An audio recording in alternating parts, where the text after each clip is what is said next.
So it seems like most every town in Costa Rica has a language institute of some sort. What's the difference between you guys and just everyone else? Cultural and linguistic bastion in the middle of Guiones. The bank here is terrible.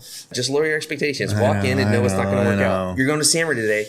It's not going to work out. You're going back tomorrow. Here's the tip at Banco Popular. What other dislike to the roads? And my car is making some really weird noises. I have no idea where it's coming from. Here's a story for you. And the car catches fire and you move here. You're not leaving your problems. You're just changing your problem. At least you still get to say your weird Spanish degree ended up doing something. Yeah, I have my pride. Exactly. I want to go down broke, but prideful.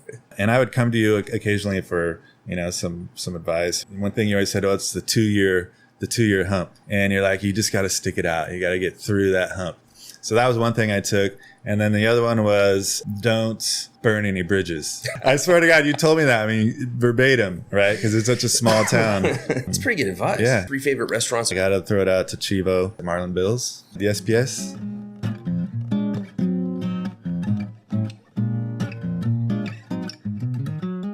Broc, welcome back, man. Thank you. Glad to be here. Thanks for taking the time for a take 2 here. Appreciate it. Yeah, I'll publicly apologize to you now that we're rolling. I messed up your last episode. I've gotten a lot better at doing this, and you did fantastic. It wasn't you, it was me. So so we got that out in the open. All right, good. Now that we're clear on that, it was my fault. I didn't think you did a bad job. I didn't think it was you. I thought it was me. No, I'm just kidding. Well, maybe I'll let you feel that way. All right, so let's roll for today. Quickly introduce yourself. Yeah, my name's Broc, Glendinning. Originally from California. Been here in Nosara for about 7 years now, and I am the owner at Nosara Spanish Institute. So Nosara Spanish Institute is, in my opinion, one of the cooler businesses in town. You seem to have an existence where you don't really have like competition and you don't have a need to get into the typical Nosara gossip scene. And I'm kind of jealous of you for that. Yeah, it's true. I mean, I feel like there's no competition yet. Of course, I think eventually there will be. But yeah, I think we kind of fly under the radar, which is, kind of my style anyways. And I agree. We are solely focused on language education and culture, and that's what we stick to. So your background's in education, but could you quickly tell us, like, how'd you get into this? Like, why are you doing this? Well, I was kind of one of those nerdy guys in high school that actually liked Spanish class. I was that one guy. I was like, why does he like this class?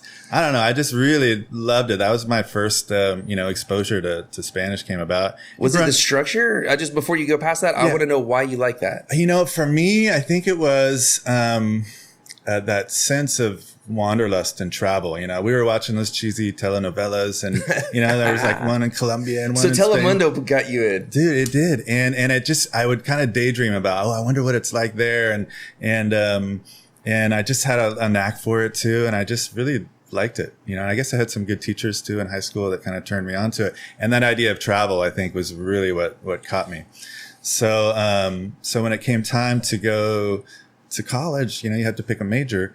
And I was like, it's so hard at that age. You don't know what you want to do. But, what I figured was my favorite class that I enjoyed was Spanish. So I'm like, well, why not just major in Spanish? And of course, everyone's like, what are you going to do with Spanish, dude? Right. I'm like, I don't know, but I'm going to follow my passion. And this is what I'm passionate about. I'm just going to go language. And so I did that. And part of my undergraduate program out of San Diego State, I spent a year abroad in Spain. And it was a life changer. It was a really cool experience. Not only the people I studied with, but the culture and history and in Spain, and it was just an amazing year of my life. It really kind of changed my focus and my direction. So I finished with my undergraduate degree, and I'm like, well, now what? And I was again still fascinated with language, so I went to get my master's degree in applied linguistics. And then, of course, everyone's like, well, what the heck are you going to do with that, dude? And I'm like, I don't know. I just love language. And this applied linguistics was about how people learn second languages. And I just was like, I'm going to go for it and see what happens. And, during that, actually going back, during that year abroad in Spain, all the other people I studied with are all educators too. So we used to daydream about, wouldn't it be cool to have a school abroad someday? And, kind of have the school that we were participating in Spain, but somewhere else. And I'm like, so we'd all daydream about that. So I finished my graduate degree, and and during that period, I was working as a teacher, and I worked as a residence hall director. And then I had all these random jobs, but all kind of revolving around education. And I worked in a study abroad office at San Diego State too. And so I was still really hyped about this study abroad thing, because what happens when you go to another country with a group of people and you really connect, with each other, of course, but also with the place that you're living. So I wanted to kind of keep in that experience. I wanted to keep like reliving that experience, because it was really magical. And so I finished my graduate degree. I was working online for a company that trains English teachers, and Angie and I and Cruz moved down here, but they decided to move operations back to Asia. I had that job for about 6 years, so I was like, okay, now what? And when was this, about 2010, 2011? Well, let's see, actually. No, this was actually when we came back, so 2013. Okay. And that's when we were babysitting the beach dog. That's how we met. Mike. Shout out to Beach Dog. Yeah. Honored him today. Shout out to Beach Dog. That's how we met. Yeah. And so that job, I basically got laid off, and I was like, okay, now what? So I was panicking, and I'm like submitting resumes back to the States, and what am I going to do? But I started teaching English for Nosara Spanish Institute when Marco was the owner. So shout out to Marco. And I'm like, all right, well, I got to do something in the meantime. And then I worked. He was in the States, and I was like, oh man, you really, you need a director here. It's not running super smooth. The teachers are trying to do it. And he's like, oh yeah, you're right. Can you do it? So I basically like set myself up for a job. And it, this whole, the transition, of what I'd wanted to do and my passion for study abroad and for language, this was, that being laid off could have been the worst thing, but it actually kind of pushed me to do where I'm at now. It was really serendipitous almost, It's funny. A lot of people have sat right where you're sitting, whose story involves something went wrong to get here. Yeah. So you getting fired actually is what really made this whole thing come together. Okay, pardon me, Mr. Broc. You getting laid off is actually what culminated in you basically running and ultimately buying Nosara Spanish Institute. Yeah. I mean, with the help of Scott and Nicole, of course, were a huge help. I mean, shout out to those guys. And for my family, for always being like, it wasn't like a business major, but, you're passionate about it, just go for it. So all that stuff, and working as a residence hall director, dealing with housing and as a teacher and just doing all that stuff really, exactly culminated in, it really was like meant to be what it is. So it feels really good. Did you ever go back to any class reunions or family reunions or anything and be able to say, told you so, like on your degree choice? Because majoring in another language, you caught a lot of flack for that. Yeah, for sure. Because now do people, did it come full circle? Did you ever have your moment where people actually didn't bust your cojones about that? I mean, not really. Well, it's funny. We actually just the group I studied with in Granada, Spain. We actually just had a little mini reunion this summer at my aunt's house in Central California. And I did hear it a little bit. It was cool to hear like, wow, man, that's cool. You have a school now. You did it. Yeah, exactly. And it feels great. So, I mean, that's my connection, with the school and my background, That's a good story, man. Like that's awesome.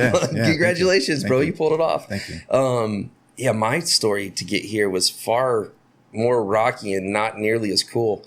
So, well, it was rocky too. I mean, being laid off of a job, it took a huge pay cut, right? To go from that to this, really, even. But it's just so much more rewarding, right? And now I get to see the experience I had studying abroad recreated, every week almost. New students come in, they don't know each other, and then, they're holding hands on their, at the end of their program, going out and taking trips together and seeing that bond and seeing them grow linguistically and learn more about the culture and friendships is really neat. That's nice to hear. Yeah. All right, so fill us in. What's unique about the Spanish Institute? Because if you just say a language school, everyone gets that and understands. Right. All right, I'm gonna go practice. Right. And I'm gonna learn something. But it's not always fun. Like, it's very humbling because I've been to the Nosara Spanish Institute, and basically it was 2 or 3 days of pain and realizing how dumb I am. But this was a long time ago. So it was extremely humbling. Right. So to get people to pay money and go have an experience that might be unpleasant, especially if they're just on vacation. Like, so I'm not trying to, I'm trying to present to whoever may be listening to this, why should they be interested or what's unique about NSI? Like, why should anyone get involved? Right. Well, I mean, you definitely have to have an interest in or a need or something to learn Spanish, right? You know, so most people that come in specifically want to learn the Spanish language, whether it's for work, whether it's for family. You know, you got a family member that's from another country that they want to be able to connect with their family, or whatever the reason, or they're living here. Is that really the case? So it's not somebody just came on vacation here. Oh, there's a Spanish Institute. Let's check that out. What do you think? It's not that type of. Well, there are some. Yeah, some people are like, but I think it's more. It's an interesting demographic. There's people that really are coming down to do both. They want to go. Look, I want to go on vacation, but I want to learn something while I'm there. And it's a really neat segment of the population that's willing to do that and wants to, right? So they're like, hey, look, this is like a education vacation, basically, right? So they still, you know, in class times, you know, you do go every day, but there's still plenty of time to surf and do yoga and you know, whatever you want to do. So you have like various levels of intensity built in. Yeah. I mean, we have everything from, you know, like our community class, which is 2 days a week. Tell us about that just real quick. Yeah. And that's for, you know, people living here, you know, like can't study every day. And for them, that's what we do. And it's at a discounted price. And it's really just to get people in and learning about the culture of Costa Rica and, of course, the Spanish language and, you know, creating that sense of language community too. So the community classes, are those on set days or do they adjust? Yeah, they're Monday, Wednesday, or Tuesday, Thursday. Again, they go in 4-week chunks. So you commit to a month block of class, which is 8 classes. So it's not like, you know, you're in class every day grinding it out. Although it's not a bad idea if you wanted to. But so, yeah, that community class is like a part-time. It's the same as our intensive classes, just spread out over a longer time. Yeah. Okay. Then now what if somebody wants to come on vacation and learn as much as they can, like a full immersion type setup? What's that? So we do a 10 or 20-hour intensive program. And that's where you're in classes Monday through Friday. Either, you know, our 20-hour intensive program is you're in classes from, you know, basically 8 to noon or 1 to 5. So you're hitting it hard every day. And you can combine that with living with a family. So that's even more immersion. You know, the immersion part comes from in class. It's only in Spanish. Although occasionally there'll be some small discussions in English if there's some points, that needs to be discussed, that they're not understanding, but primarily all in Spanish. And, you know, that intensive program, is intensive, just like it says, you know, it's like you said, you know, you're beating your head down a little bit. That's the one I did. It was, it's like every day. Incredibly helpful, but it was, again, I walked in thinking I knew more than I did. Right. And then you kind of get humbled again. You're like, all right, start from scratch, you know, and work your way back up, you know, and it can seem like a lot. And usually I find that, after, you know, when students first get there, they're like, oh my God, the first day, they're like, this is ridiculous. And then day 2, it eases up, and day 3. And then, you know, by the 3rd or 4th day, you kind of get your rhythm. And, you know, we kind of create a pretty relaxed environment. You know, there's no big exam you have to take. We really focus on, you know, speaking and listening, of course, writing and reading too. But, you know, it's really about participation and, you know, not being too hard on yourself. Yeah. Well, I'm not very good at not being hard on myself. I know. A lot of people aren't. Yeah. I was going to say a lot of people are that way. Right. And that language, it's there's a lot of opportunity for embarrassment there. Yeah. I mean, you do have to allow some vulnerability, right? And that's what I think makes it a unique experience too. You know, you're in class together and you're always going to make mistakes. I mean, I still make mistakes, and I've been speaking Spanish forever. And what did I say? That's good to hear. Yeah. I do it all the time. I was talking to our director, was in one of the surf competitions, and I was talking, and I work with teachers, right? So they're like bam, oh, that was wrong. Right. It's so intimidating, and I'm like, oh, okay. And so I was saying, Nadia, our director, and I was like, oh, we need to go support her, I'm thinking. And the first word that comes to my mind is soportar, which is to put up with, not to support. So it's like this false cognate, right? It's not the actual word. And everyone just laughed. And so you have to be a little, have some humility. And, then I was like, apoyar, to help or to support her, not soportar. So anyways, those come up forever. And you do have to be willing to laugh at yourself. And that's part of it. It sounds like that's one of the keys to success is learning just to roll with it. For sure. It's okay. Make a mistake. You got to check the ego at the door, and just come in and like we said, not be too hard on yourself and be okay with, laughing at yourself. Right. So I have a question for you.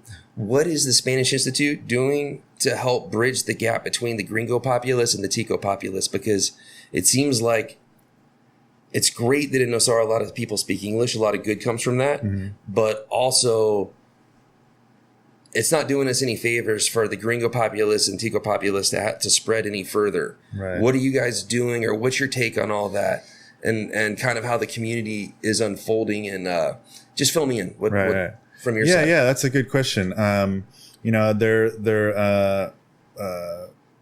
I had mentioned, it's okay for English speakers to speak English that live here. I think the problem is getting too comfortable with it and not getting outside of your comfort zone. And that's really, really important. Even when students come to study at the school, I really encourage them to go take a tuk-tuk, go to Almendros and Esperanza, or go to Soravanesa and Nosara, and really just kind of get lost a little bit. It's hard here. It's pretty small, but you know what I mean? Just to put yourself out there in situations that you're not entirely comfortable with. So I think it's really important for, our community members that are here to do that. And as a Spanish Institute, of course, that's what we do every day. I mean, we're teaching, the Spanish language and Costa Rican culture in every single class. Are most of the people in your classes, are they living here or staying here for a while, or No, most people come here just for a quick intensive, anywhere from 2 to 4 weeks of intensive Spanish classes. Okay, and then they're going home, but they're bringing a little piece of Costa Rican culture home, right? Because in classes, language is culture, they go hand in hand. So, they're going home with that. But yes, there's certainly going to be more done from people living here longer term. And that's why we do this community class. We really want people just to get in there. And, like we were talking about before, you really need to get them right when they get here, otherwise it's really easy to get into the pattern of, I don't really need to use much Spanish right here in Guiones. So I'm just going to keep speaking English. And it's kind of like the gym, right? And you're like, oh, I'm going to get buffed this year, and I'm going to, on New Year's Day is my New Year's resolution, I'm going to hit the gym. It's kind of like that. And you do have to put a little effort into it. And you have to clear out a little bit of time on your schedule. That's why the community class with, it's 3 hours a week. And I'm like, you can't carve out 3 hours a week, and to me, it's a sign of respect. What better way to respect the local community and culture than learning their language, right? I mean, to me, it seems like such a no-brainer. But, there are a lot of people that, and I understand, they just fall into a pattern and forget about it. And that's one of the probably most important things you can do, I think, in this community is to at least try to understand the language and culture here in Costa Rica and Guanacaste specifically. So that's what we're working on. All good points. So I understand the community class. Tell us about your other programs. Besides the intensive classes, we do a yoga and surf program. We do a Spanish and surf program. We also have our homestay program. What's that? And that is where students can live with local families. Nice. So as part of, to kind of reinforce what they're doing in the classrooms, they get to go home and they have breakfasts and dinners included, and they sit around the table with the families. I've had students go out to, go on trips to go to other birthday parties with families. That's really cool. How's that going? Are people digging it? It is amazing. I mean, it really separates, I think a typical vacation to what this offers, because, I mean, you can imagine staying at a hotel, which I love to do too. But at a hotel and going to the beach and going out to dinner, as opposed to, living with a family, it's just worlds apart. I mean, you really get to know something about, the culture and cuisine of Costa specifically, because all our families are from here, right? And practice everything you learned all day. It's magical, man. It's really cool. And they, students really connect with these families, and they're still friends. They still get emails, or someone will send them packages to the school, and I'll deliver them to the families. And it's a really neat experience. So. Hey, let me ask you this. Have you ever had one of the Tico families call you up and be like, get these guys out of here? Yes, of course. Yes. And this is where my experience as a residence hall director comes in handy, because I'm like, okay, here we go. I get the call, and then I have to bring the student in, which is oftentimes like a total, grown adult. And I'm like, okay, all right. So you're not allowed to have, you're not supposed to trash their house. Yes, you're not supposed to have parties. I'm glad you had and your friends over and had a good time, but, not cool. So yes, of course. But for the most part, it's going well. Yes, absolutely. That sounds amazing. Yeah. So you basically tell me if I'm understanding this right. You've crafted out a system for anyone who's kind of a busy, don't have time for this type of person via the community classes. They can either take short to midterm, the intensive classes. Then you have combos between surf, Spanish, yoga, all that good stuff. Yeah. And then you also have, if you want to go fully all in, the immersion. Did I say it? Is that the immersion? Yeah. The immersion programs. Yeah. So you kind of have something for everyone. Yeah, for sure. Yeah, absolutely. We can tailor it to, light classes, to heavy classes, to surf, to yoga, to, an authentic experience living with a family. And then, of course, not included in all, we do anywhere from 2 to 3 activities per week. And we do a cooking class on campus in Spanish. One of our teachers is also a salsa teacher, so we do some dance classes. We bring students to go see turtles. That's cool. We do some fun stuff with them. We do intercambios with another organization here, where we do a half hour in English and half hour in Spanish with locals. So bringing the students out into town too is super important. We take them with BBL Sueño, and we go to the Fucan there, the building where they have English classes. So there they are, we show up with 8 to 12 gringos walking in and practicing their Spanish. And it's just a really neat thing to see that they might not see otherwise, right? That all sounds fantastic, man. Yeah. So you're having a good time doing this? I love it. 100%. And people are motivated to be here, and they're not just like, oh, I have to take Spanish. It's like, I want to, and I'm paying for it. And, I'm in this beautiful setting. And so the students we get, 99%, are just like motivated and happy. And it's really neat to be around, and from all over the world, right? So we get them from Canada, the US, from Europe, Australia. We've had a lot of Australians recently for whatever reason. It's a long way to travel. But so you get all these people from all over the world, and they've all have to let their ego out at the door and be a little vulnerable, and they're together and they're learning, and they're in a different country. And so being around that, and also, part of language learning, you're learning about their culture too, right? So if you're doing an activity in class and they're talking about, a teacher maybe sets up an activity about the culture of Costa Rica, well then, it might be their turn to say something about their culture in Australia or Germany or wherever. You. So it's really, you kind of learn, everyone learns. You ever have like countries who hate each other? Or they have different soccer teams where they really hate each other? No, not yet.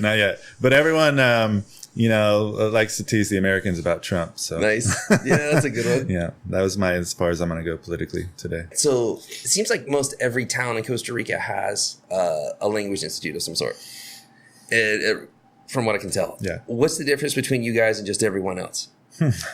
Good question. We're probably more similar than we are different. I think, of course, a lot of the structure and pedagogy and curricula is the same or similar, right? We're starting at a certain level and working up through levels. Our levels go from A1 to C2, so A1, A2, B1, B2.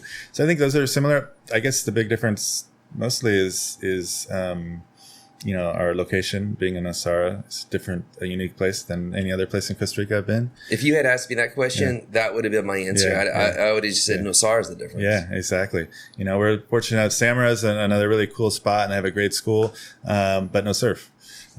So, I think we get the best of both, and beautiful beaches and surf and kind of that health oriented attitude.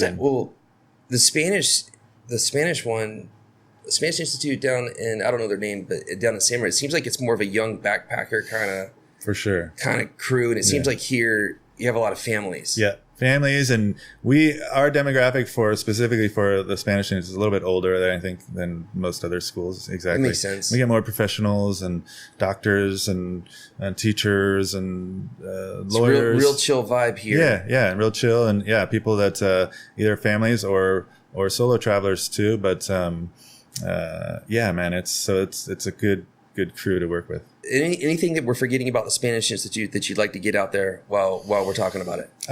We got the medical Spanish program coming up. We're running our first medical Spanish program November 11th through the 14th with a company called Medtrex International. They're bringing a group of nurses down.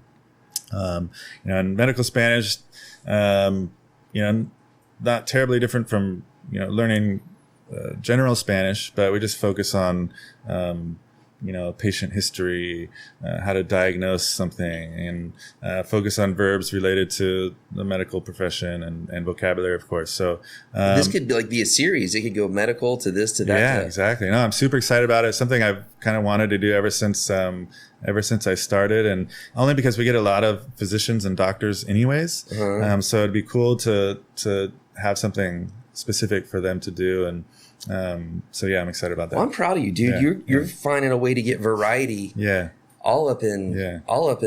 Right. With all the different programs and different setups and systems. That's really cool. Right. Oh, and another thing we talked about, as the Spanish Institute, as kind of a little stronghold, a cultural and linguistic bastion in the middle of Guiones, and I was like, well, where else can you go in Guiones? Anywhere from 3 to 20 hours a week, speak and listen only in Spanish, and learn about the culture of Costa Rica right in the middle of Guiones, right? I don't know where else you can do it. Of course, Nosara town, yes, you can, but, an actual learning facility where you can, immerse yourself in the culture and language of Costa Rica, and be, right in town. Well, you should take a whole bunch of money out of your back pocket and build a little museum. Yes, it is. Well, we have one. I mean, we're the Language and Culture Museum. Yeah. But yes, I would love it. I'd love to have a bunch of artifacts specifically from Costa Rica, and that would be fun. That would be fun. You'd be the guy to do it. That would be rad. Yeah, it'd be super cool.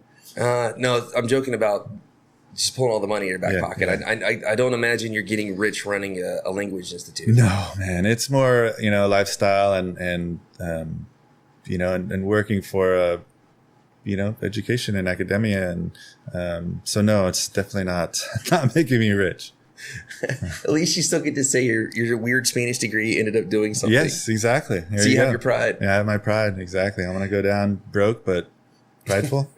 I don't know if that made any sense. I don't know if that's any good. Yeah. Either way. So filming in family cruise, you're a far better half with your beautiful wife. Is everything cool? They like it here? Everything's cool, and everyone's still digging it. And Cruz is in school down in Garza and loving it at Casa de Estrellas. Is fluent in English and Spanish. He's 9 now, and he's been, basically 7 years in Costa Rica. So he knows Costa Rica more than he does, it's his life. The States. This is his life. And Angie's doing good. And, we're just trying to stay healthy and it's working. Live the good life. Yeah. All right. Yeah. Well, I already know your Nosara likes. I want to know your Nosara dislikes. And I also know you're very blunt. Which is my favorite thing about you, quite frankly. I don't think I am, but okay. No, you are. Okay. You are. Whenever something hits a nerve with you, you'll even do it on social media too. Very few people will do it. If someone's talking smack somewhere, you'll be like, wait, hold on. Yeah. What? So, occasionally, yes. So I'm expecting you to say some interesting stuff here. I want to know what your Nosara dislikes are. Dislikes. Oh man, it's hard. I mean, I really do like most things here. Hey, while you're thinking, just know if you say you don't have any dislikes, I'm going to come at you pretty hard. Yeah, no, of course I do. So, for example, I have to go to Samara right now to go to the bank. because we don't have a BNCR Gotta here. go. So the remoteness like kind of drives me crazy. So I got to spend, however long going back and forth. I don't like the bank. I don't like the bank That's a here. good I one. hate BCR. Good one, Brian. I mean, of course, who does here? Who's like, man, it's really nice to go to the bank here. You know what? Me, because they didn't used to have air conditioning. Oh yeah, it gets freezing in there. If you sit too close to that one, I mean, you got to bring a sweater, dude. So now, if it's super hot, there's one cold place you can go. Yeah, it's the bank. Exactly. I'm just joking. No, right I now, know. But yeah, so that's banking, a good one. the bank here is terrible. What other dislike? Which is probably super common with everyone too. The roads. Roads and my car is making some really weird noises. I have no idea where it's coming from. Bank, roads. I don't have any road comments today. Yeah, no, it must come up all the time. I know. God, it's nuts. And I don't know. Those two right now are probably top of my list. Those are really good. Yeah. Banking and roads. Mm-hmm. Yeah, that's hard to argue with. Yeah, right. That's the payoff, right? You have to be willing to put up with it, here and get through I always remember when you told me when we first moved here, and I bought my first car off of you and hey, that was a pretty cool car. I missed that car. Yeah, it was good. It was cool. It's like the full Japanese 4Runner model and the 4-cylinder. Yeah, the 4-cylinder. Those things go. It's probably still running somewhere. It is. Some guy in San Jose came and bought it. He did it backwards. Yeah, he did it backwards. Cars come to Nosara to die. Exactly. So, but I remember you saying, a couple of things, and I would come to you occasionally for, some advice or just, because we connected right when we moved here, and one thing you always said, it's the 2-year hump, like. Once you get past those first 2 years, that's like the first cycle, and things get hard and you're like, oh, I'm still doing here. And, everything's going wrong. It feels like, and you're like, you just got to stick it out. You got to get through that hump. So that was one thing I took. And then the other one was, don't, burn any bridges. I swear to God, you told me that. I mean, verbatim, right? Because it's such a small town. I don't know how that's still going. But for me, I took it personally. I'm like, he's right. It's a small town. I've done it a couple times, I guess now, I mean, not just with specific people, but, it's awkward, but it seems like everyone eventually comes back around and, how can you see these people everywhere and you're like, okay. So, but anyways, that was my Rich Burnham. It's pretty good advice. Yeah, it was. Yeah. That's a pretty good car too. Yes. She's happy in San Jose, and so you're on to your second or your third 4Runner at this point. Let's see, third. Yeah. I think I'm on my 23rd or 24th car here. No way. Yeah. Seriously. Yeah. Holy moly. Yeah, dude. I'm qualified to talk on this subject. Yeah. Well, that's what happens when you move down here and you don't have anything. Yeah. Like you're completely broke. Yeah. I got devastated in the crash. I really did. So I sold everything from like literally everything. Guitars. We had a huge garage sale just to get enough money to get the tickets down here, bring both kids, a couple surfboards, a dog, and buy a crappy Galloper that I immediately basically No, I mean, it's destroyed. Yeah. I mean, I was the same for me. I sold my truck back in the States and I really wanted to bring it, but it was going to cost me like $20,000 to bring it. I'm like, oh, there's no way. So yeah, it's a humbling experience, right? Yeah, man. So my advice these days for anybody who what's gives the a new crap, advice? The negatives here are crime, cars, and electronics in that order. Yeah, you're right. For me, crime, cars, and electronics. And then my number one rule living here at the moment is don't make sense of anything. Don't make sense. Yeah. If you can live your life kind of going with the flow and getting stuff done, maybe not in the exact order you planned, you can have a very nice existence here. That's if you can't deviate, it has to be your way. Just come on vacation and go back home. That's good. That's good. That's some good advice right there. Kind of where I'm at now. I can tell it's evolved from the first advice to here. Those other ones are pretty good. I still stand by it. The first year is the hardest. If you can get through 2 years, you have a really good chance of sticking around. Right. A lot of people can make it like that first year and then fade away. Right. If you can get through 2. Yeah, I think you're right. And you can transition. You've proven your or what happens is I think the the trials and tribulations of living in paradise are different than the challenges from wherever you're from. Right. So if you're from Europe, Canada, or States or whatever, right. And you move here, you're not leaving your problems. You're just changing your problems. Right. That's what I like to say. Right. That's true. So if you can live here that much time, what happens is you find out what your tolerance for the problems of here are. Right. And for me, I know very clearly I'd rather have the problems of here than the problems of back where I'm from. Right, right. That's why I've been here over a decade now. Like it's like makes sense. Yeah. And if you kind of study the community, that seems to be the case. Right. Yeah, you're right. You know, for me, if I go somewhere, if I go to the bank and they're like, the system's down, come back. Oh, I already knew they were going to say that. Yeah, exactly. Or knowing, having it in your head that, you know, but I still catch myself sometimes. I'm like, you know, we'll go to get my car fixed in Nicoya, and they're like, oh yeah, we'll have we'll have the part here and by 4:00. And then I'm like, and I get caught up and I'm like, sweet, I can't believe we're going to get this done in a day. It's amazing. And then, you know, at 4:00, they're like, oh, it's going to be a week.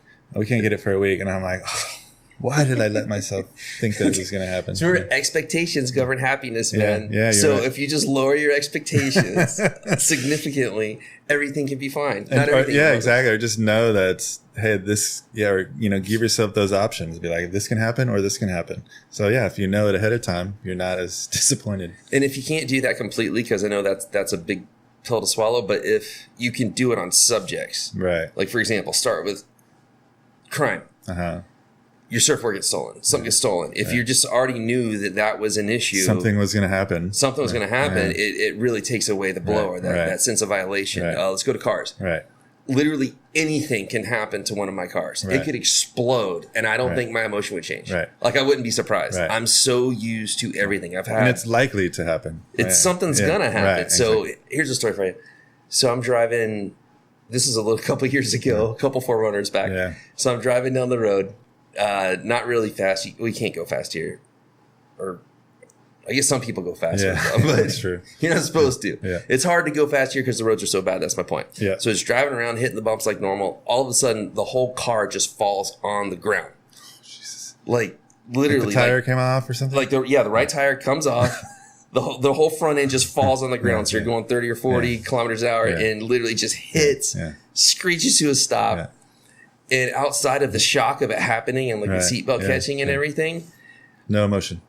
It didn't bother me a little bit. Oh man, that's impressive. Absolutely did not faze me. I got out. I looked at the car on the ground, and I was just so used to everything. Here's another one. This is a pretty good story. One time we had one of our old crappy cars fixed at I won't say the mechanic's name, but I show up. We really need the car, right? Yeah. And I was like, "Hey, is this thing fixed?" He's like, "Yeah, it's all fixed. My son's bringing it around right now." They drive it around the corner, and the car catches fire. But as they roll it around the corner to bring me the fixed car, it catches on fire right in front of me. Oh my God. Crime cars, electronics. Well, that is brilliant. Cause I still find myself, when I went to the bank the other day to try and get my password reset and I said I had to get a debit card. I mean, I still have this reaction like, oh my God. So I need to. Okay. So for you, it's banking. Yes. For me, it's banking, dude. I loathe anything to do with the bank, even online, because I know something's going to not work. I can't log on. Here's a tip. At Banco Popular in Guiones, if you have to go there, the system's going to be down. Just wait it out. Yeah. Just be like, okay, I understand. Yeah. Just walk away? No, don't walk away. Oh, okay. Just sit there. Oh. Because it'll come back up while you're still there? Yeah. Wow. I've probably employed that tactic, I don't know, 20, 30 times. Right, and it works. That's at the Banco Popular. BCR is a little different. Yeah. But banking for you, just lower your expectations. Walk in and know it's not going to work out. You're going to Sammer today. It's not going to work out. You're going back tomorrow. I should know better. What are your 3 favorite restaurants and what do you like to get there? My neighborhood watering hole. I got to throw it out to Chivo. I think that's where we bump elbows. Yeah. And it's literally I can walk to there from my house. Nice. And I love Matt and Joellen and the staff. And what do you like to get there? I usually get what do I usually get? Guess I love the Chivo burger, jalapenos, cheese. 100% Costa Rican beef patty. Gotcha. Yeah, it's probably my favorite. What's next? Next restaurant, I guess. Man, and Cruz, for some reason, well, not for some reason, he loves the chicken fingers at Marlin Bill's. So, every couple of weeks we pop in and say hi to Bill and get some chicken fingers. And it's a good vibe there. I kind of like it. It's usually super mellow and people know you. And so I do like it too. And usually there I will get, I love their seared ahi plate. Gotcha. So I usually get that. And in a third restaurant, the SPS buffalo chicken sandwich. It's the staple. When I feel like a kind of a gringo meal, man, for sure. Get a gringo meal from a couple Ticos. Yep. How ironic is that? I mean, I guess I can do that at Marlin Bill's too, but the McMarlin's actually pretty good. No, those are pretty good. I know. Yeah, they are. So. But Chivo, Bills, and DSPs. Yeah. Nice. Yeah, I'm going to stick with that. All right. Dislikes were banking. In the roads. Which is so funny because you got to go drive on that road to go do your banking. Oh, my God, dude. I know. Exactly. I mean, how torturous is that? Listening to my car fall apart, going to the bank, and... So, I used to play a game like with the kids. Whenever I hit a really bad bump, I'd be like, "All right, that was $35." Oh yeah, for sure. Oh, that was $100. Yeah. I still do that to this day. I'm like, I just cringe. There goes that bushing. But of course, the positives outweigh all the negatives, and I love it here. And it's biggest beautiful. positives. Rattle those off. Biggest positives. Yep. Are the nature. I mean, I've been running a lot lately and taking these runs, and I do this run through Pilata, and it's just stunning. I mean, it's beautiful. The animals and nature, I guess, would be number one, and the birds and, everything, the monkeys and the iguanas, and just seeing it and being out in it, I think is we're pretty fortunate to get to be one here. of my favorite things, and of course, I know a lot of it is in jeopardy right now, and there's a lot of talk about that, but as the positive, definitely the ability to be in nature here. I like the small town feel to it. Not everyone does, but I like seeing people and waving and yeah, that's cool. And seeing people out that so. Well, also for me, like I told you straight up, my negative is the small town gossip. Right. I can't stand it. Yeah. But that's because of my day job. Right. Like if I didn't have to, if I didn't have to work in the community and extract money from this and compete with people who I actually like, right. And I would have a very different experience here. Like right. if there was a way for me to not have to work right. here, yeah, but I could just live here. Yeah, that would be. Oh my gosh, you would separate yourself from it. Oh, I'd be in heaven. Yeah, The off-putting part for me is small town, always having to look after your shoulder, and you have to make money here. Right. It changes things. Like if you could come move here and not have to make money here, that's pretty ideal. Right. If you could do so, that's the first option.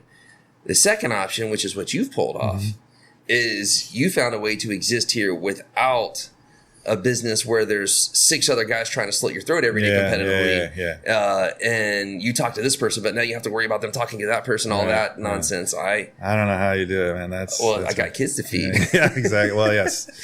But I'm also doing this because this is fun, and I think we're covering a lot more ground. Right. And people hearing you right now, they're getting to hear your voice tone and see how you hold yourself. You're not just a picture at the bottom of a website. I'm Broc. I'm the director of the. Like they're actually getting to know you, and I'm enjoying this. So if I could find a way to transition what I currently do into something I actually enjoy doing, like this, it brings me a lot of happiness. So that's why you're an inspiration to me. You figured out a way to pull it off. Yeah, and especially when you find that little sweet spot, man, it's really nice. And I've stepped away a little bit more now, and we have a full-time director, and I'm still on campus a couple of days a week, but most of my other stuff's done from home now, and more outreach, university outreach, and medical Spanish stuff, and so it's allowed me to think a little bit bigger picture and not get too preoccupied with the day-to-day stuff. You also avoid burnout. Yes, absolutely, because he can. I mean, I did it for.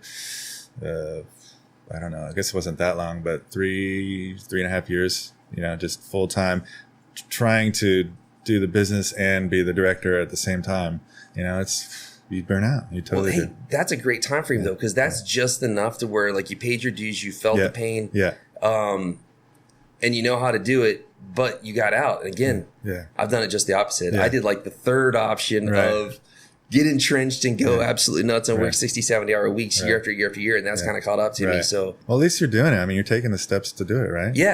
Well, this allows me to also focus on community awareness, community involvement, bring the characters, like what makes Nosara. I think the nature is awesome, obviously, but what I think makes Nosara so incredibly special is actually the people. Yes. Like that's my opinion. Yeah, for sure. The characters that are here, from the legends who've been here 20, 30 years, there's a couple left. I'm trying to talk to them, to the people who just showed up. I'm legitimately interested in people's stories. Like, how did you make it here? Right. Why are you doing this? Right. What's motivating you to stay here through the dry parts of the dry season and the really rainy parts of the rainy season? Like, thank you. I want to help you do it more. And keep us posted, man. I'm thinking maybe mid 2020 you come back and give us an update. Okay. Because you have all these offshoot programs. Right. And I want to see where you go with that. Yeah. I'm gonna keep working diligently and keep moving forward and see what happens. Well, and with some collaboration with you for other stuff would be good too. And the Spanish component, medical Spanish is great. Really like it, but it's not really a community centered program. Although I'm working with Dr. Alejandro with this program too, right? Because it's important that they see the local clinics and talk to a local doctor. And one offshoot that could come off of it is doing more free medical clinic type stuff in Esperanza, for example. We're utilizing some of the medical Spanish students and of course local doctors to do more offerings for screenings and that might not otherwise be accessible. So, well, dude, just thanks for what you're doing, and congratulations above all else for pulling it off. Yeah, man. You've got a cool business, you have a great family, and I'm really happy for you. Super and you deserve grateful. your success. Yep. Yeah, thank you, man. I appreciate that. Thanks for coming in, man. Come back and just keep doing what you're doing. It seems to be working. Will do. You too, man. All right, bro. Appreciate it, brother.